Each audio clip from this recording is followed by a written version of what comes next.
welcome everyone to today's webinar. I'm Mariana. I'll be the moderator today. This is 5 trends that will shape the future of CX, and we're really excited to bring you a great panel of speakers today. But before that, we have a bit of housekeeping to do. So it may be your first time using GoToWebinar, and I want to make sure you have a good experience with it. So there is 2 ways of connecting. You can join with the computer or dial via phone. If you can hear me well, good, then it means you're already connected. But if you're having some trouble with your audio or with your computer, then you can always join in via phone, and this will be good as well. Secondly, we will have nice discussions today. So if you have any questions, we just make sure you just use the questions pane and we can answer them in the Q&A. And thirdly, this webinar is being recorded. So if you think of someone who might benefit from this webinar, just know they can still watch it afterwards when we send the recording. About the audience, let's talk about who is actually here with us today. We have people from different parts of the world, but over 50% are from UK and US. And we also have audience breakdown by industry. And as you can see, we have a good mix, but almost 40% are tech or financial services. Now for the agenda, before I hand over to our host, David, I just like to remember that we would love to have your input in these topics. So we're having 5 topics, and in the end, we'll have Q&As, the Q&A. So make sure you send your questions about these 5 topics, and also make sure you participate in the polls we're having for some of these topics. Now, David, I'm handing over to you. Thanks, Mariana. Hello, everybody. You're very welcome. My name is David Bosang. I work here at ScoreBuddy. I'm in our Dublin headquarters, and it's all quiet since St. Patrick's Day. So let me introduce you to our panel. So first on to Stuart. Hi, Stuart. Hey, David. How you doing? Very well. Would like to introduce yourself to the attendees? Yeah, sure. Hi, everybody. So my name's Stu Dorman. I'm the Chief Innovation Officer at Sabio.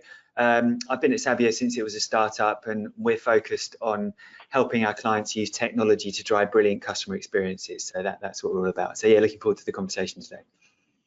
Fantastic. You're very welcome. Thanks, Stuart. Hi, Dimi. Nice to see you again. How are you?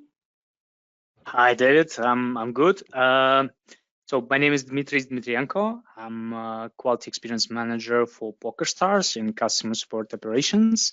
I'm located in Malta. So one of my responsibilities is to overseeing our quality assurance team with the focus on establishing and maintaining high quality standards to provide epic experience for our customers. Fantastic. Thanks, Jimmy. And thanks again, Mariana. And we'll move on to topic 1. So topic 1 is, as you can see, addressing the disconnect between online and human experience.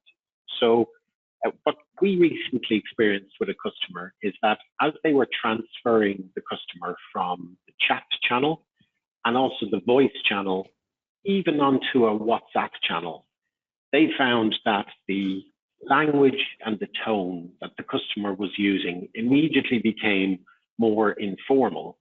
And although it was an online experience, the customer began to treat the organization almost as a member of their family or a friend. And we all know what groups in WhatsApp are like. So it was a really interesting realization for the customer, for the organization, that even the customer started to begin to use different words, which would crop up differently in the analysis. So that was our recent experience. Stuart, what's your perspective on online and human experiences? Is there a disconnect, or is there just a difference in approach? I think there's a huge disconnect, honestly, and for me, this is one of the greatest opportunities that exists within customer experience today is to remove that disconnect and make it a more joined up experience. And you highlighted a couple of examples there, one being I engage in a digital experience as my first touch point. Maybe I'll go to the mobile app or a mobile website, or more typically just a website normally, and I'll do something, try and solve a problem or engage with a bit of content or try and do some self-service. And unfortunately that fails relatively often, not because of bad design or specifically, but because the customer wants to do something that isn't yet possible, or they're confused, or they don't understand. So in that situation, they either abandon completely, or they reach out and engage with somebody who may typically sit in a contact center. And that's where that disconnect really occurs. And I think that's where there's a massive opportunity to join that experience up, and make sure that any information that we capture on the customer when they're engaging in those digital experiences, we make sure that stays with them as they go on their journey and eventually speak to a human. And there's a whole bunch of benefits that go along with that. One is that we can deliver a more personalized experience. We know what the customer's been trying to do, so let's use that information to make a better routing decision, remove any obstacles out of their way, reduce friction, and then obviously present that information to whoever answers the interaction, so that they can straight away get on the front foot and solve the customer's problem. And there's a few different ways of doing that. We can use obviously click to dial technologies now. We can use dynamic telephone numbers on websites. If the customer chooses to go down a chat or messaging route, we can obviously make sure that we are capturing that information and presenting that through as well. So it's technologically speaking, it's quite an easy problem to solve. It's more sort of organizational silos that prevent that from happening, and I think that's probably the biggest obstacle that a lot of organizations have to overcome to really crack this problem at the moment. Yeah, you mentioned the word personalization, and I'll add to that the word continuity, because I know customers of ours speak about, even though if the conversation is finished online, that when the next human that speaks with that customer, if they continue the continuity of that experience to say, the last time you were talking to us, now in reality, they weren't talking to each other, they were chatting on WhatsApp, but the customer immediately feels a kind of a human connection with the organization, rather than, well, I didn't realize you were actually watching that transaction, I thought the robots were watching it. Sure. So I think we've seen organizations that have then linked continuity onto the merge of online and human experiences. They're beginning to see an increase in customer satisfaction and repeat purchase and retention.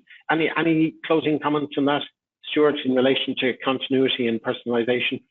No, again, I think that makes a lot of sense. So if the customer has multiple contacts, sometimes the challenges with that are making sure that the process, if you like, that the customer's gone through is documented, which means maybe the person that's chatted previously takes notes, and those notes are in a way that's easily consumable by the next person that answers the contact. And I know later we're going to get into some of the AI capabilities that are going to really drive the supporting of that behavior.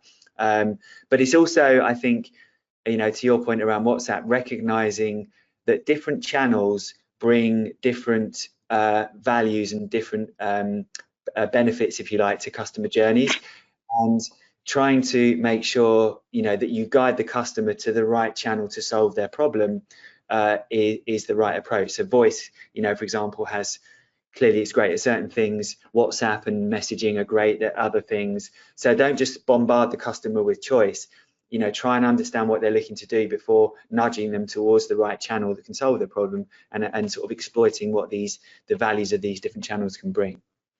Well said, and I'll close just before I bring in Dimi by saying, and also remember their previous choices. Because some people have a preference for a certain type of communication channel. Dimi, you're from a really traditional business that has transformed digitally. So what used to be a very human experience, person to person, has now become massively online. Well, what are your observations between the disconnect between the online and the human experience in your industry? Yeah, thanks, David. Yeah, it's definitely one of the challenges that that we're facing when it comes to interacting with our customers online, and it's something that we're teaching our agents how to provide support to our customers when it comes to personalization, as Stuart mentioned. Making sure that we're not sounding robotic. Personalizing whenever possible, using information from customers' account, using information that they provided to us, showing empathy, and things like that. So this is definitely all this is definitely very important for the experience that customers are having when they contact us. Yeah, I'm thinking of lots of training course titles in terms of communication styles and demonstrating empathy and listening. It's key, but it's part of the online journey as much as the human journey. So thanks, Jimmy. Thanks, Stuart. Okay, we'll move on to topic 2. Marianne, if you can help. Thank you. So there's a bit of jargon here on the screen. You can see CX moments, and you might wonder what that is. Ultimately, this is about using conversational analytics as part of QA. So, Jimmy, one thing that really struck me about how you implemented QA across PokerStars is the closeness, the proximity between how you drove QA through the topics that customers were focused upon. So can you describe why you did that? Why did you link QA so closely to what the customers were saying? And what did it mean for your QA? Right. So one of the things that we noticed when it comes to customer satisfaction, NPS, and so on, is that whenever a customer has not a very good experience with the product, and then also received not a great customer service, let's say, they are very keen to leave a negative feedback. So when it comes to utilizing CX moments, what it allows us to do is to, first of all, focus on the most common topics and do it in an easy way, but also focus on the customer sentiment. And when it comes to customer sentiment, we focus a lot on topics such as unhappy customers, confused customers, and things like that. And when with focusing on those topics, we're able to provide valuable feedback for our agents and provide them with the skills that will allow them to deal with these complicated situations, regardless of the query that the customer had. It's just making sure that they are able to deal with an unhappy customer, they know how to do it, but also teaching them on the actual examples from their previous interactions. That also helps a lot. It's very interesting you mentioned the word confused. Contact Bagel did a great report last year where they pinpointed where can QA make a difference. It's obviously a topic we're interested in.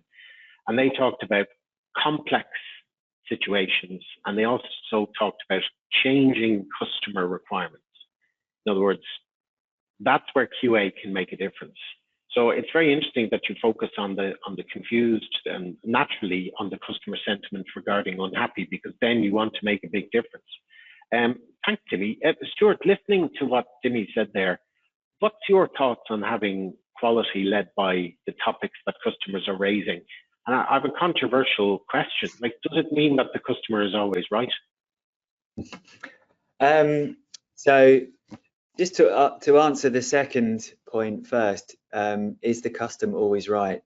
I think the customer always has a perception of a product or a service, and it's that perception that we should value, I think.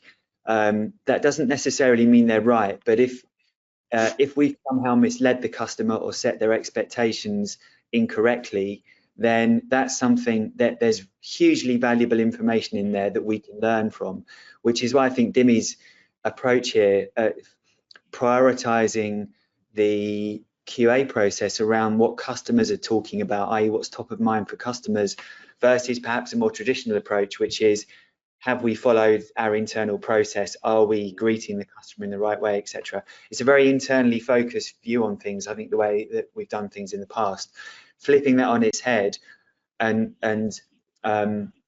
prioritizing the QA process, as I say, around what customers are asking, I think it's a brilliant approach. I really like it. And you know, like I say, the customer may be wrong, but the reason that we should place value in what they're saying is that they've maybe had their expectations misaligned somewhere down the road, and that could be, like I say, by something we've told them about the product that isn't valid, or the service that isn't valid, or you know, they were expecting something that was positioned to them by a salesperson that we haven't delivered on.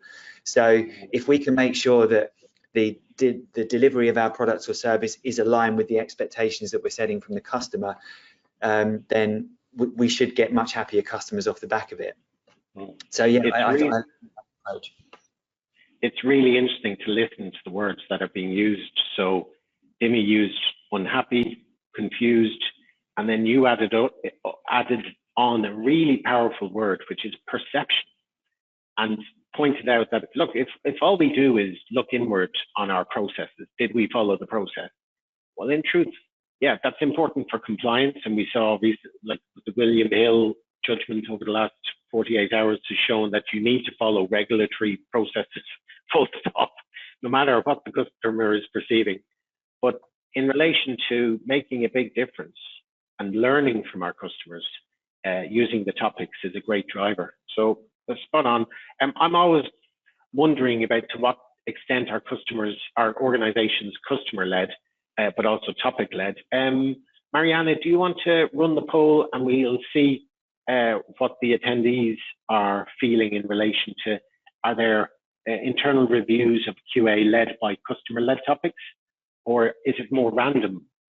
Or in truth, do you actually know how your organization manages QA? So I'll just let the results of that run through. Mariana, you're able to see all of the response rates there. So when you feel that there's enough data to come through, let's see. It could be option C, folks. Yeah, let's give just a few more seconds. But yeah, we have great participation, and there's clearly a winner. So thanks, Mariana. I'm closing the poll and sharing the results with everyone. Good. That's interesting. That is interesting. I suppose if perhaps just a bit of a takeaway is to discuss with your operational colleagues to what extent you can use conversational topics to drive the quality and training of your responses. But thanks for your responses there, much appreciated. Okay, we're also going to share in the chat an interesting article from Harvard Business Review about being customer driven. Let's move on to topic 3. So topic 3 is about building and scaling conversational AI and the implications of ChatGPT. So I've been told, Stuart, that ChatGPT is a game changer. I think we've all been told, and we've all experienced it. We just don't know how fast it will actually start to change the game. And if you saw in the last 24 hours, a letter has been issued publicly by 60 business leaders, led by Elon Musk and one of the founders of Apple, Steve Wozniak, to say that there should be a 6-month pause on AI research, which is an incredible thing to see in the world of tech. But getting back to our more straightforward world, Stuart, building on Dimi's topics relating to topics, how will ChatGPT build and scale conversational AI?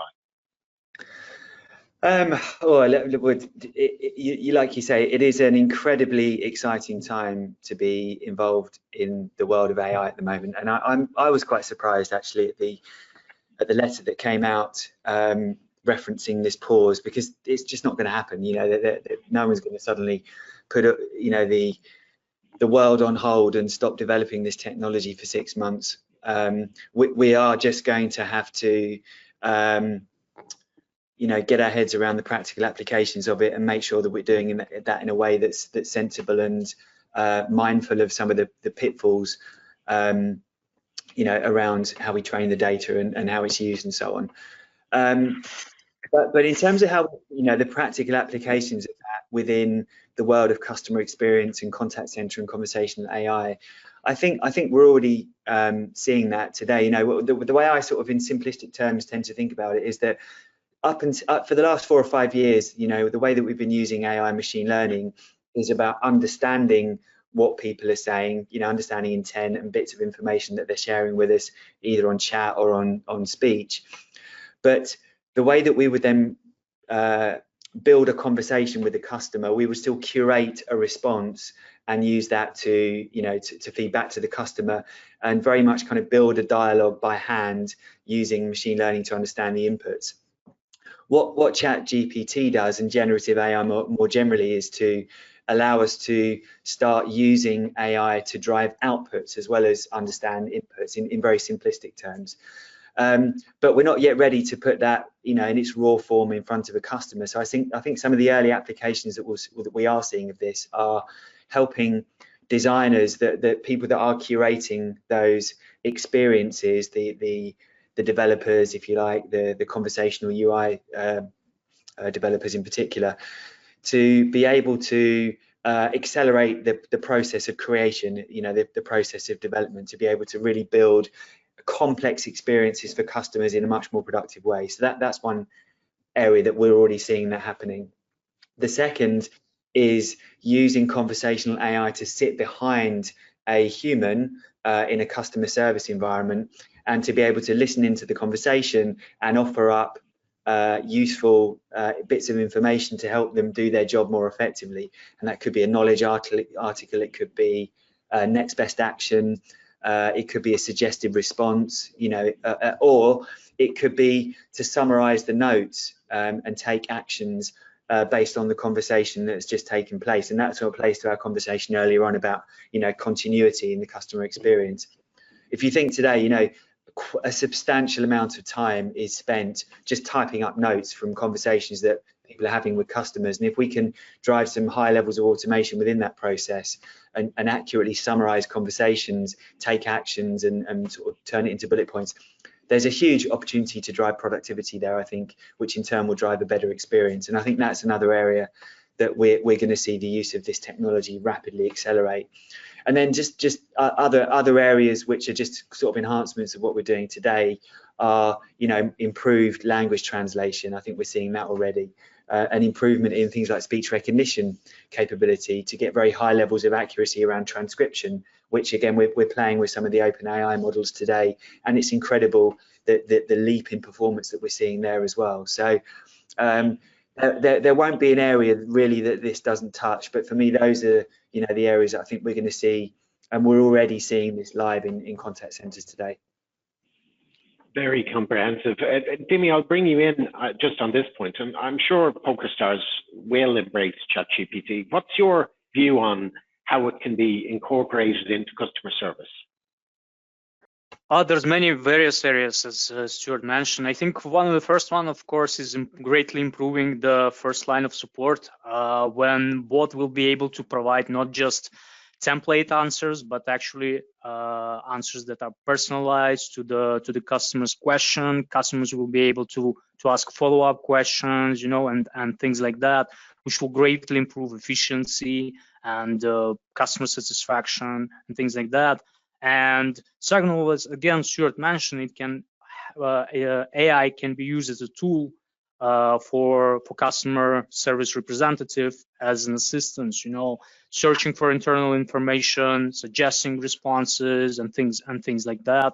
But also some of the things that Stuart mentioned about the notes. This is, I think this is one of the great efficiency improvement tools, especially when it comes to, like for example, in our operations, we need to quite often escalate cases from one department to another and things like that. And specific concise notes is very, very important, not to mention when it's customers are contacting us in many different languages and things like that. So I think, all in all, I think exciting times ahead, and lots of improvement. Mm-hmm. I think all of our personal experiences of ChatGPT has probably been based on going on and playing with it and I've met people who have had their emails rewritten by ChatGPT. In other words, they immediately have improvements. Like Stuart mentioned the word leap. Like it is a leap, it's an immediate leap. And I think it immediately can impact beneficially on efficiency and cost to serve, where cost to serve can come down. So I think the powers that be, the big bosses in the boardrooms, will definitely be supporting ChatGPT projects because they can make an immediate difference. So I'm very much looking forward to it. I know we've plugged it into ScoreBuddy and its summarization capabilities are phenomenal. I'm very interested to see how it will deal with new service delivery. So in other words, if you're like, if it can itself start to make the leap in terms of supporting an organization to deliver a new service where there isn't the backlog of material to support responses, that's going to be a very interesting business area. Mariana, will we run a quick poll in terms of how the attendees are finding the world of ChatGPT? So the question and answer, we're giving you some specific answers here, so you don't have to describe your feelings in too much detail, but we're interested to see, do you have any trials ongoing in your business with ChatGPT, or are you already live with some aspects of it? Or I've gone with a very closed off option for number 3, which is you're not looking at it at all currently. It'd be interesting to see. I think the world has moved very fast in trying to see the use cases, and some of them are fantastic, and many have been mentioned so far. How are we doing on the responses, Mariana? Okay, I'm gonna give a few more seconds, but yeah, we have a clear winner for this one. I'll speak directly to the audience. ChatGPT would have answered this poll very quickly, just to say. So it's a case of we're already falling behind ChatGPT. It would have written a better poll, first of all, and number 2, let's see what the results are like. How's it looking, Mariana? I'm gonna share the results. Great stuff. Yeah, I think that's probably very representative of how the world is right now. In other words, there are a group of people, it's about 1 in 6, trialing it. I think you'll see adoption come pretty quickly. That would be my view. Thanks, Mariana, and thanks, Stuart and Dimi. Let's move on to topic 4. So this is down to a much more straightforward topic of operational efficiency. So Dimi, just before ChatGPT takes over, I was really impressed, and I mean that sincerely. I was really impressed by how you and your team ran the QA project. You barely broke a sweat, and everybody knows that that is a sign of meticulous planning and great execution. But what were the results? You know, how did it improve operational efficiency at PokerStars? Well, first of all, thanks for the kind feedback, David. Yeah, so when it comes to onboarding ScoreBuddy, so everything, all the goals that we set were achieved. So one of our main goals were to remove some of the manual processes around sample creation and reporting. So now, thanks to ScoreBuddy, our reporting is automated, and the sample, thanks to the integration with our CRM tool, the sampling is now automated as well. Apart from that, we greatly improved user experience for both our agents, supervisors, reviewers. So when it comes to our agents, they are able to see the results with just a click of the button. Again, thanks to the integration, they no longer need to go to the CRM tool in order to check the conversation that was reviewed. Everything is provided within ScoreBuddy, so that's of course is a not only a big time saver, but also, as I mentioned, improved their experience. Apart from that, I've already touched on CX moments. So thanks to that, we changed our we're still in the process of changing it, but already started utilizing CX moments heavily, moving away from just random sampling to a more targeted approach. Yeah, so all in all, very, very happy with it. Yeah, look, congratulations to you and the team who went through the hard work to get the benefits. I can only say that it was a very calmly run project. I don't think you panic often, Jimmy, is what I would say. Stuart, bringing it across to yourself in relation to the topics of efficiency and innovation, the Sabio Group have an excellent reputation for delivering innovation and efficiency, and we've experienced that ourselves through our collaboration.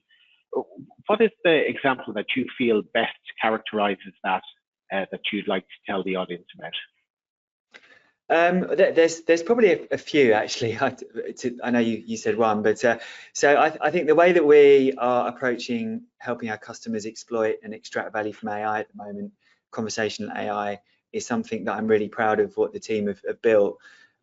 We've got a process that we have been deploying. We've probably done it now for about maybe 25-30 customers across Europe to help them start from zero to get up and running within 8 weeks with AI, and using some of the technology to capture data on why people are contacting, using that to drive and build out a business case, and then accelerate the rollout of AI to front the interactions to their contact centers. So that's been a massively successful opportunity for us, and it's led to being able to automate 20, 30, sometimes 40% of interactions into some of our clients' customer service centers.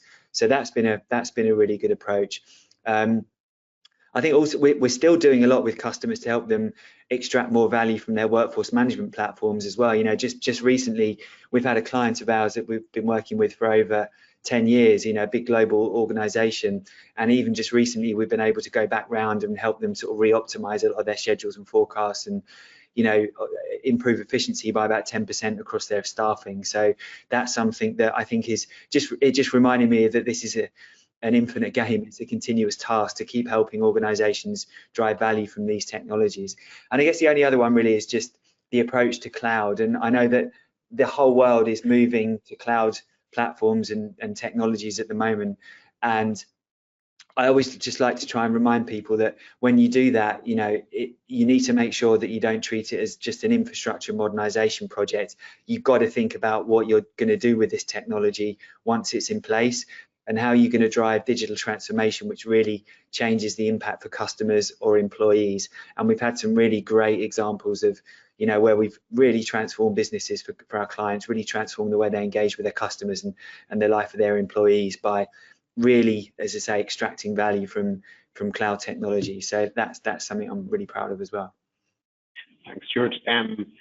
Look, you've mentioned something which, like, extracting the value from things that people already have is a huge area of optimizing and capturing additional benefits. But also, I think it's worth repeating, an AI project in 8 weeks is extremely compelling. That's something very interesting to explore. That's only 2 months. Think of the transformation that delivers. Yeah, just to be clear as well, what we're doing at that point is using AI not to drive automation but to capture data. That would typically inform a multi-year transformational program. And the thing about AI, like I say, it is an infinite game. It's like painting the fourth bridge. You're never done with it. There's always you need to treat it like you would an employee, keep training it, keep optimizing it. It's an ongoing process. Yeah, fantastic. For our customers and colleagues across in the US, just think of painting a big bridge across in San Francisco or in Brooklyn. You have to start as soon as you finish. Many thanks, Jimmy and Stuart. We're going to share another Harvard Business Review article regarding the impacts of projects and efficiency and innovation. But just to run a bit of a poll in terms of what are your projects run by? So would you like to show the poll, Mariana, for the colleagues? Yeah, so I think because the world of work has become so busy and budgets are very tight, it's a case of getting innovation projects over the line is hard to do. So we were curious to see, are you able to get experiments, or are you able to get innovation projects into your business regularly? Or are you really only able to get them if they're linked to a very hard business case with efficiency as the outcome? So we actually got a question submitted before this event to say, look, do we have any advice on building a business case for unproven or new technology? we'll see how we are at the end to see about answering that. Mariana, how are the results looking? This could be a bit binary, but let's see. Yeah, okay. So close the poll. I'm sharing the results now. Yeah, once again, the 1/6. So in other words, the 1/6 of the attendees are able to get experiments through, which is fantastic. So it, you know, in terms of the famous, are you an innovation-driven company? I think we all recognize that we need to be, but it's hard to get the business case through sometimes if it isn't linked to cold hard ROI. So many thanks for your responses on that. Okay, so on to topic 5. And at the start of, well, actually, as 2022 ended, we ran a webinar in November and we made our predictions for 2023. And I don't think anybody would have predicted that Credit Suisse would be forced to merge with UBS over the course of a weekend, like literally Thursday to Monday morning, which is unbelievable. And then nobody would have predicted the collapse of Silicon Valley Bank. So it's a tough world in predictions. I'm going to make a prediction, and then we'll bring in Stuart and Dimi. My prediction is about the 4-day working week. I'm hearing about it more and more. We've seen it implemented, but also we've heard about the return to the workplace. So a lot of friends and collaborators and partners are receiving instructions that they must return back to the office full time.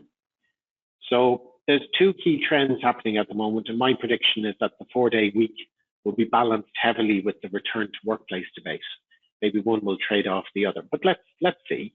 That's my prediction over with.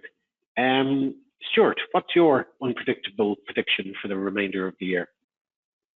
So we're doing a lot of work for organisations at the moment, thinking ahead to their channel strategy and how we can help them figure out how customers are going to want to be communicating with them, you know, over the course of the next 2, 3, 5 years and beyond. And you know, a lot of people are thinking about things like WhatsApp and messaging and asynchronous messaging versus voice versus video, and what's going to happen to email and these types of things. My thoughts, having, you know, immersed myself really in the whole generative AI ChatGPT thing over the course of the last few weeks, is that it will accelerate the trend towards using messaging channels as a way of communicating with organizations. I think it won't be long, you know, probably later this year, where we start to see some of this technology being embedded in WhatsApp and iMessage and these types of messaging apps. And the thing that's holding us back at the moment in using those channels is that it still takes quite a long time to type out, you know, and have a conversation with an organization about a complex problem that we're trying to solve. And therefore, sometimes it's quicker just to pick the phone up. I think if we've got these tools supporting us, you know, with conversations, suggesting responses and these types of things, I think it might start to drive more people towards messaging in particular as a way of engaging with organizations. So that's my prediction. Yeah, I think yours is in the process of coming true. Absolutely. Thanks, Stuart. Dimi, what about yourself? Totally on the same page with Stuart here. I think 2023 will be remembered as a year when AI has really took off, with millions of users using it on a daily basis for work or their day-to-day things. We're going to see integration with search engines, Microsoft Office, etc. And also I agree with Stuart that by the end of the year we will start seeing companies starting using these chat GPTs for their customer support. Yeah, I'm just thinking in terms of, you know, you see a lot of people on the street holding their phone up to their ear because of voice messages. I certainly think that the use of messaging apps for B2C is definitely going to mirror their behaviors with themselves as friends and peer groups. So I'd echo that. Naturally, folks, I'd love to understand your predictions for the remainder of the year. But those are the predictions from the panel. We did, as I said, I just want to introduce one quick question that was submitted. You know, advice for building business cases for unproven and new technologies. Stuart, I might bring you in a minute, but we'll just run the poll, Mariana, in relation to the 4-day working week, because I was lucky enough, my prediction got submitted for public acclaim or public disagreement. But let's see, is your 4-day working week currently being trialed? Is it already in place, or is it being discussed, or currently it's not being discussed at all? I'd be interested just to see what the attendees on the webinar feel. I know there's a couple of people who work closely with me who are very interested in this response. Yes,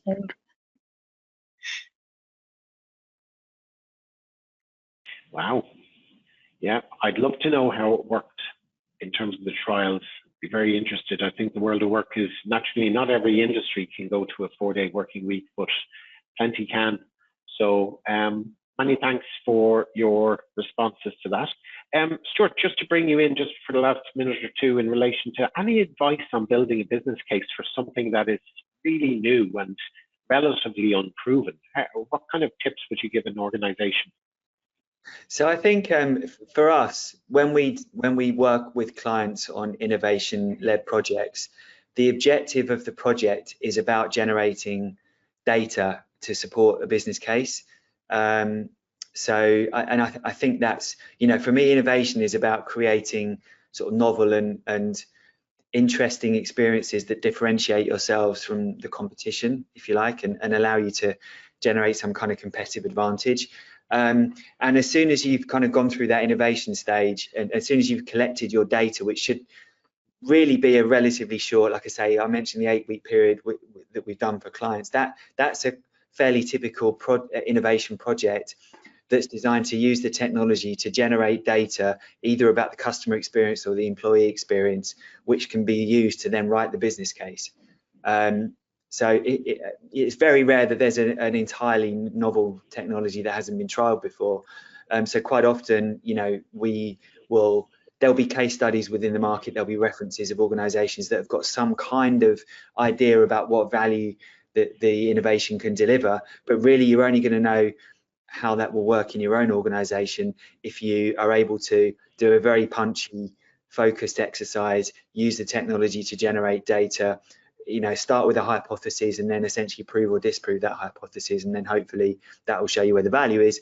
And as soon as you then essentially productionize it, it then just turns into it kind of moves, if you like, from an innovation to a digital transformation initiative. It's no longer innovation, it just becomes the way that you do things. So that's how we tend to approach it. Very clear. And thanks, Stuart, and thanks, Jamie. Jamie has contributed a bit of background to their particular trial, whereby it was done during the summer months. They were called wellness days, and they're still continuing to trial.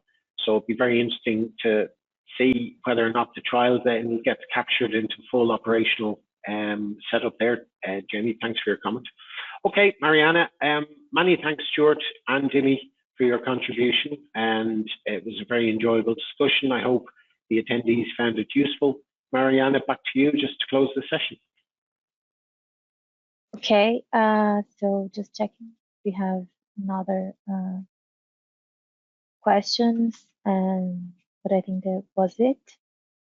So thank you, Jamie and Stuart, for your insights and for your time today. Much appreciated. I'd also like to thank David for driving the conversation. It was a really insightful conversation. And thanks everyone for registering and attending today. This session is being recorded, like I said in the beginning. So if you couldn't catch the beginning of it, don't worry, we will send the record. And if you'd like to share to your team, feel free to do it. And we do have a quick survey at the end. So as you leave the webinar, you will see a quick survey. It takes less than 2 minutes, and please answer it. We would love your feedback about the session and also ideas for next webinars. Thank you.